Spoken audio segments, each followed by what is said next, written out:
Ah, que delícia essa dorzinha de cabeça. Para alegrar nossa tarde. Vamos que vamos. 11, já foi? 27, 14. Agora empolguei. 27, 14, na mesma página, não, na página 18 agora.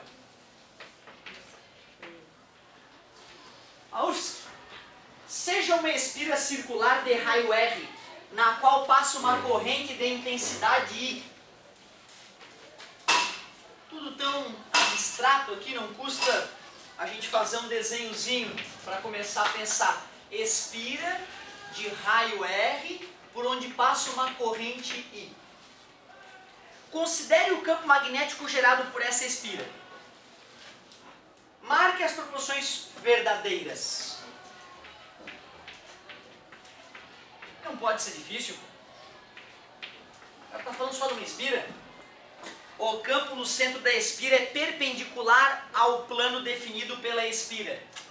Né? No centro da espira, as linhas de campo estão apontando para vocês ou para dentro do quadro? É verdade, ó. Certo? Em qualquer lugar da espira que eu pegar com a mão direita e o dedão no sentido da corrente, os dedos acompanhados do indicador vão estar apontando para vocês. Na verdade, galera, são infinitas linhas circulares, né?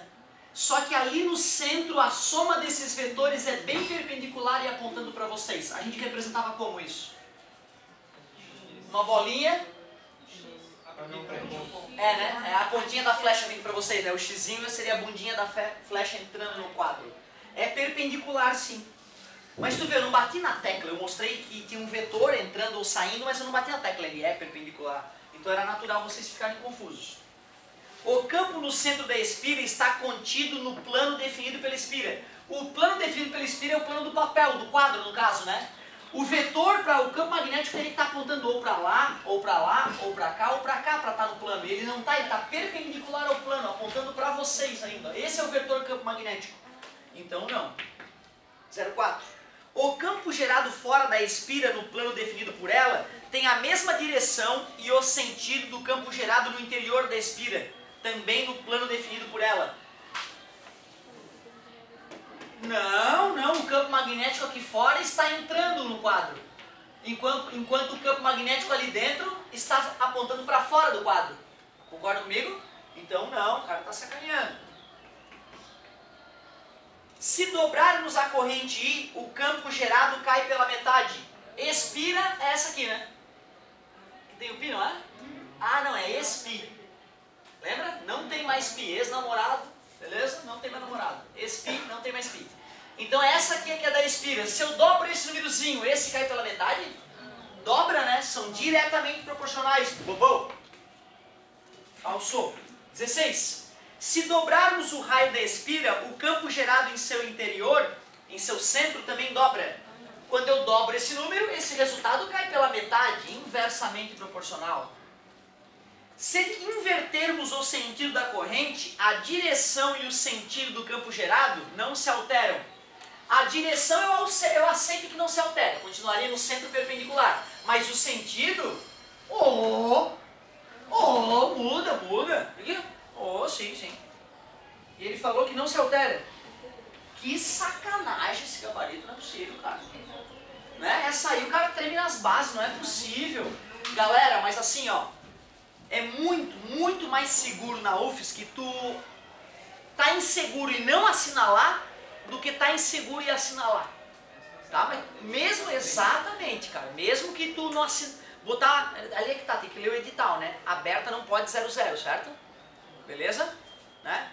Mas, na dúvida, quanto mais baixo o teu número, melhor. Quanto menos alternativas tu somou, melhor. Tá? Pode ter certeza disso.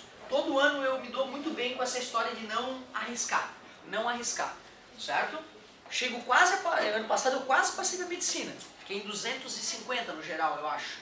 Certo? Então tu vê, faltou poucas... Não, eu falo isso por quê? Porque às vezes o cara acha que tem a sensação de que é inatingível o primeiro vestibular. Não é. Certo? Para quem tá no ritmo adequadinho ali e jogar com sabedoria no dia da prova, né? Não arriscar. Claro, né, cara? Se tu tá toda hora com dúvida, muita dúvida, tu vai ter que ser um pouco, né, dar uma arriscadinha. Mas se é uma ou outra que tá inseguro, deixa aquelas sem assinalar. Sem problema nenhum. É isso aí. queridos, agora vamos para 27:16.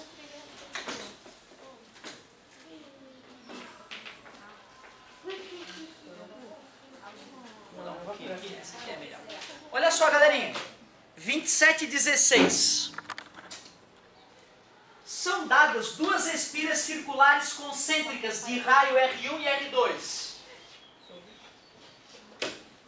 Quando a gente desenha assim, tá, se subentende que em algum lugarzinho ali, na verdade, vai ter que ter um fiozinho para onde a corrente entra e sai, né, galera? Por praticidade, para não dizer outra coisa, a galera faz um círculozinho, né? Muito mais prático.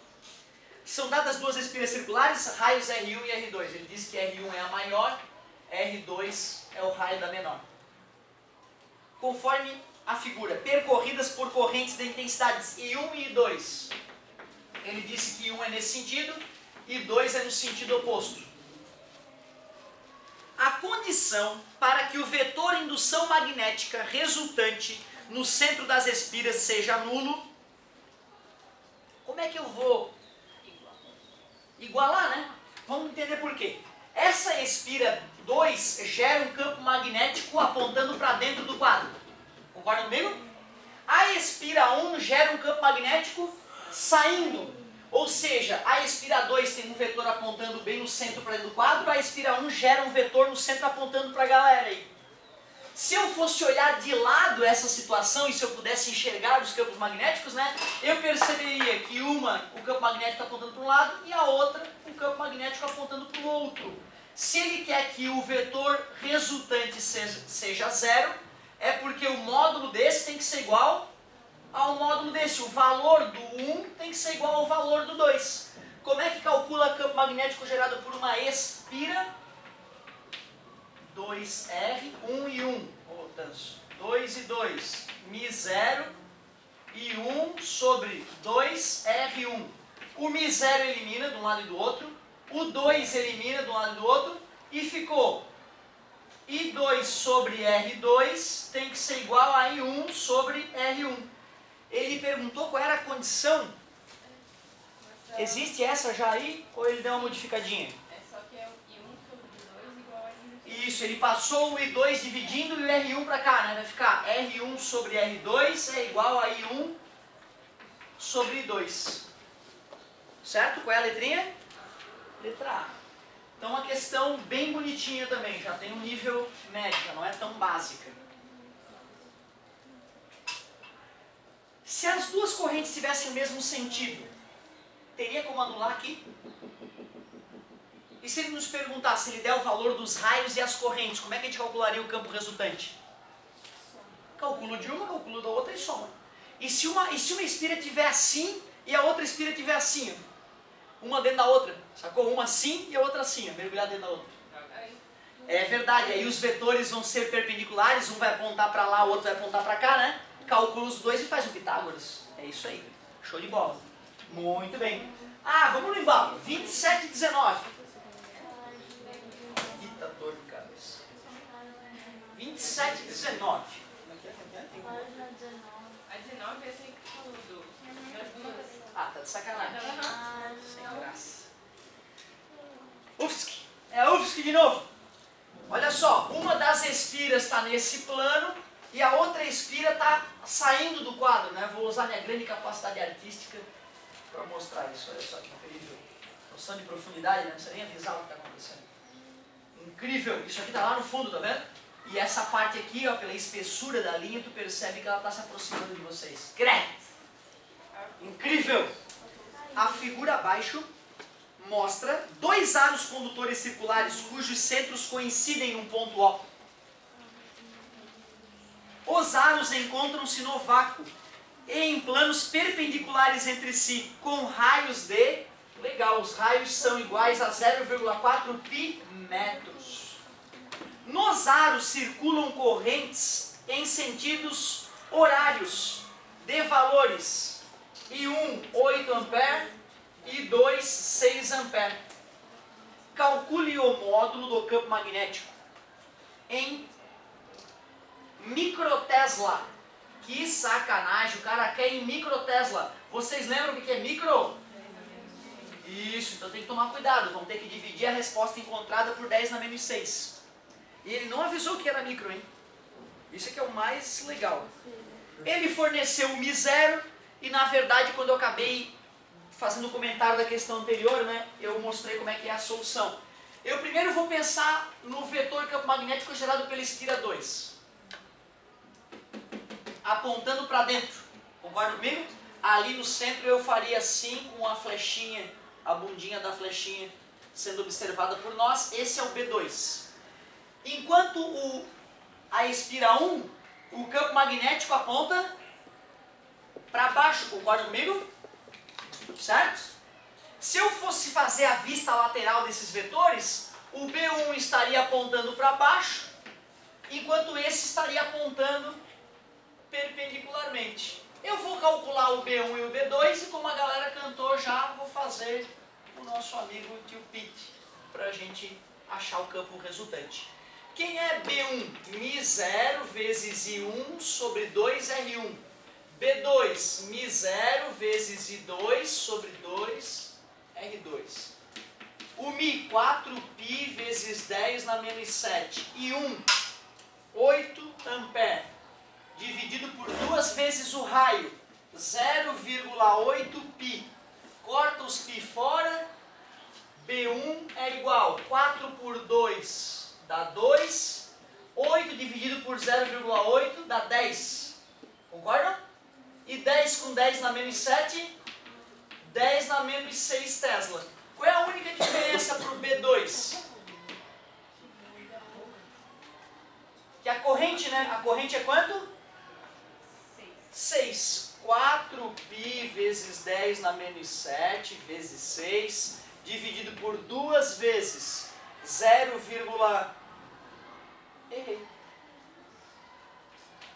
Concordam? Como é que vem isso aqui? É brincadeira. 0,4, 2 vezes 0,4?